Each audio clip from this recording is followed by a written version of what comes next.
I'm Chimwemwe Mangazi with Business Time on Times. It is a magazine program where we bring you business and economic news stories making headlines.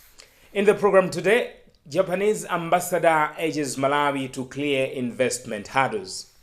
Also in the program, Mining Forum attracts 20 foreign companies. We have these and other stories. Stay tuned.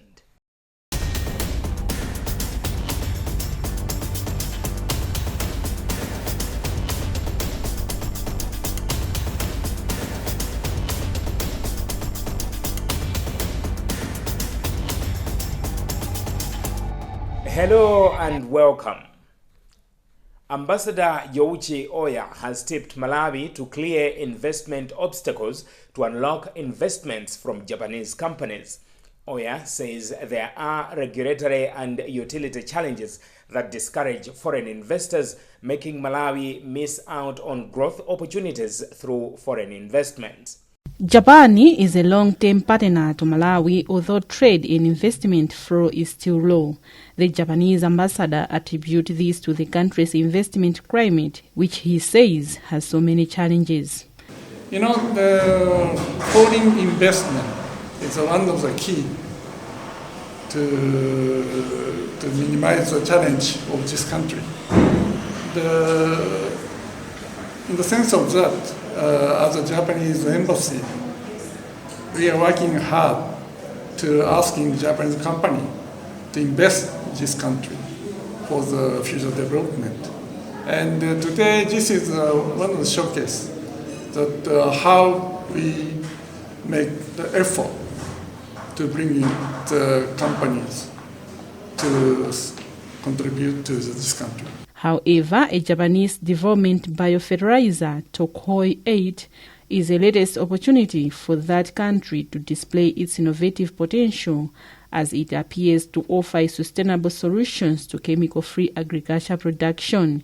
Glory Siwale is the country representative of the company behind the product. So in terms of response from the users, it has been very good. We have had people who bought Tokyo 8, and whilst at seedling phase, they had to buy some for their families, for their family members too, so that they can also have a taste, or they can also have a piece of what has been good. And in terms of, we've also had people who have used Tokyo 8 as an emergency solution to their not well-performing farms. So they have bought Tokyo 8 because they think maybe it can actually help my farm to revive it, and it has been true for them. The company is currently undergoing certification processes, but has already hit the market as over 200 farmers have already tried it, a development that should excite those that prefer organically produced food. Malawi is participating at the semi-annual spring meetings of the World Bank and the International Monetary Fund, IMF, in Washington, D.C., in the United States. At the Indaba, global leaders, finance ministers, central bank governors, experts and policymakers gather to discuss finance and economic trends. This year, the meetings are held under the theme, Jobs, the Path to Prosperity. Our journalist William Kumwembe is there, and on the sidelines, he caught up with Finance Minister Simplex Chichilabanda on the essence of the meetings for Malawi. On energy, Malawi tends to benefit from the energy compact. You remember that in January this year, Malawi signed a 350 million USD compact where the Ascent project will be implemented in Malawi. This will increase the electricity access. People who actually access electricity, which is a bit more affordable, and we are aiming at 70% access to electricity. We are going to connect to quite a number of essential service provision institutions, health, schools, but also making available, electricity to the rural masses. This is what we are doing here. But also the most important part is that Malawi is party to the community under AIDA 21, where we are doing AIDA 21 replenishment. This is an initiative where we mobilize resources to support least developed countries to benefit from World Bank initiatives and facilities. And further to this, within a week, we'll also be able to meet our partners who are supposed to give us resources for the construction of Mangochi-Maganjira Road. You remember that we've just passed in Parliament bills that are going to become laws for us to construct the Mangochi-Maganjira Road. Therefore, we agreed with OPEC and Kuwait Fund for Development to sign the agreements here so that we can kickstart the project of constructing the Mangochi-Maganjira Road. So this is good news for Malawians, but in particular good news for people in Mangochi. And then in addition to this, we are also going to participate in meetings that will be discussing about carbon financing and sustainable development. How can Malawi benefit from carbon trading? We've just, signed the Article 6 agreement where Malawi is a signatory to benefit from carbon initiatives. And Malawi established what we call the Malawi Carbon Market Initiative. And the Minister of Finance and Minister of Natural Resources Climate Change are the co-chairpersons of the same. Now, Honourable Minister, how are these initiatives or programs speaking directly to a conversation that Malawi has been having lately regarding the ATM strategy? The ATM strategy is very much anchored with the programs that we are doing here. Because when we are talking about energy is a driver for us to commercialize in agriculture. We cannot talk about value addition in agriculture. We cannot talk about commercializing agriculture without energy. So that's, I think, the most important part, that the programs we are discussing here will directly impact the ATM. Tourism, for example, if we have perpetual blackouts, they will actually affect the tourism operations in the country. So we need sustainable energy supply. And that's the reason why you see that when we are negotiating about the energy compact, we are now linking and marrying it with the ATM. And then the other M, or the two M's, are manufacturing and mining. The mining requires quite a lot of power, sustainable power, which is generated from a source that has got the infrastructure. The energy compact we are talking about is also focusing on building, long-lasting energy infrastructure in the country, so we can be able to generate sustainable power to power, our initiatives in mining. If we are talking about processing in mining, that requires very big and huge equipment that can not only be run by anything else, but from power from the main grid. Hence the importance of this particular thing. And then we are talking about manufacturing, whether we are talking at small scale like agro-based processing or large-scale manufacturing, they both require sustainable energy. That's the reason why we are happy that the 350 million USD compact on energy will help rejuvenize, but also, fuel the effective operation of the ATM. Minister of Mining Kenzi Karengoma has high hopes in the forthcoming Mining Investment Forum, which has so far attracted 20 foreign mining companies. Meanwhile, Nico Group, the lead sponsor of the forum, says it has singled out the sector as its next main investment focus, noting its evident potential to transform the economy. More in this report by Kingsley Jassy. The forthcoming Mining Investment Forum brings new opportunities in reshaping the sector to ensure that Malawi benefits from the mineral resources it possesses. And the Minister of Mining, Kenzi Karengoma, said in the past the country made mistakes in terms of policy frameworks, but also the deals government signed with mining companies. And this should be the thing of the past, as now government is making sure that discussions with mining companies should be done openly, transparently, and everyone should be involved, including non-state actors, so that at the end of the day, everyone should own the deals the country makes with investors. And this forum will also be a platform where experts, stakeholders, civil society, government, and investors discuss how best the country can work together to make sure there's speedy development of the mine, which has taken too long since the country discovered the mineral resources. And the minister assured that this process will be inclusive and open to the public. We are having a mine investment forum from 28th to 29th at the Bingo Conference Center, where we're expecting His Excellency the President, Dr. Lazarus Makathi to preside over as a guest of honor. And the theme is advancing Malawi's mining agenda in an evolving industry. That shows that we want to change things and correct situations from what was happening in the past, now turning into a new paradigm shift. We have made several errors in the past, several strategic errors, where we have noted that priorities were being given to some other sectors more compared to mining. Now, with the coming up of the ATM strategy, which is now giving us a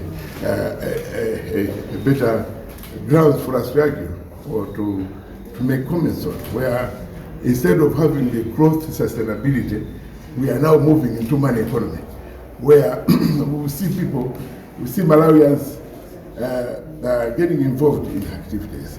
So that strategic error has to be corrected, because we also were not concentrating and involving youth and women. This time around, we want to involve youth and women in a situation whereby they are the only generation that can understand innovation, can understand creativity, depending, and then bring up new entrepreneurship businesses in the form that most of the stores that we have, we can be able to make our own vehicles, we can be able to make our own cell phones, we can be able to create a lot of things, because all that is required is a matter of make our own batteries and some other things.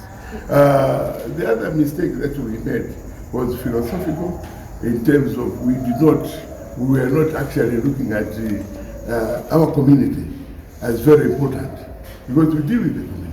And now when we are dealing with the community, there are issues there that we need to look at, like environmental and some other things, which we haven't taken care of seriously because of the sinkholes, contaminated waters, and some other things that can affect as we are working on the mining industry. So we need to look at that seriously and change our perception and understand, collaborate, and then maybe come up with a very strong legal framework that will be able to protect our communities, and at the same time we should be able to protect our products, because of the fraud contracts that we used to be having in the past. You know, we would get into a contract and you fail to find the contract. Like example of Gairekera. The first Gairekera contract, we cannot find it. You cannot find it anywhere. So such things would really want to make a very strong legal framework and make sure that whenever we're entering into contracts, there should be genuine contracts. Right now, we are, I would say, we are looking at the system. We are looking at whatever errors we had, and then correcting them correctly, so that we come up with better policies that will drive the industry in a right direction, because of the errors I'm talking about. So the developments are, one, we did the research. We are making sure that whatever was happening in the past is not repeated.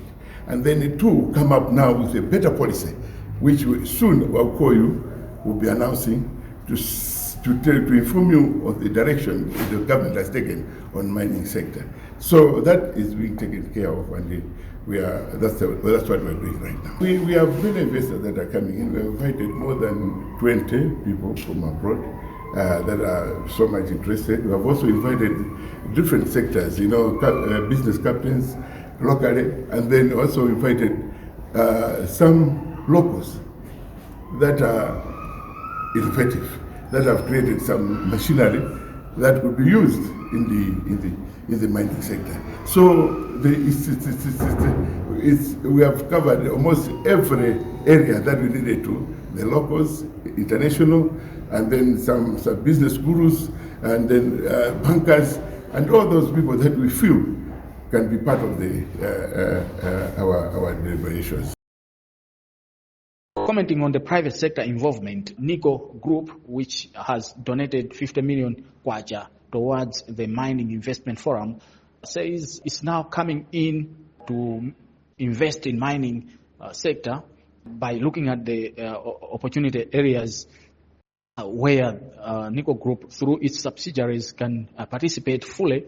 And the business development executive of the company, Zizwani Konje, mentioned that Malawi should not talk about local participation of mining development, but should be talking about leading the process, leadership in the mining development, the local leadership, which can promise more benefits from the sector.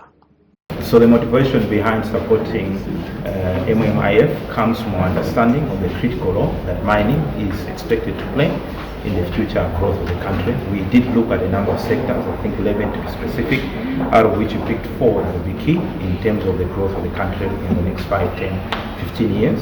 And out of that, mining is number 1. So from where we sit, we see the conversation as key, because that's where people can come together and chart the way forward.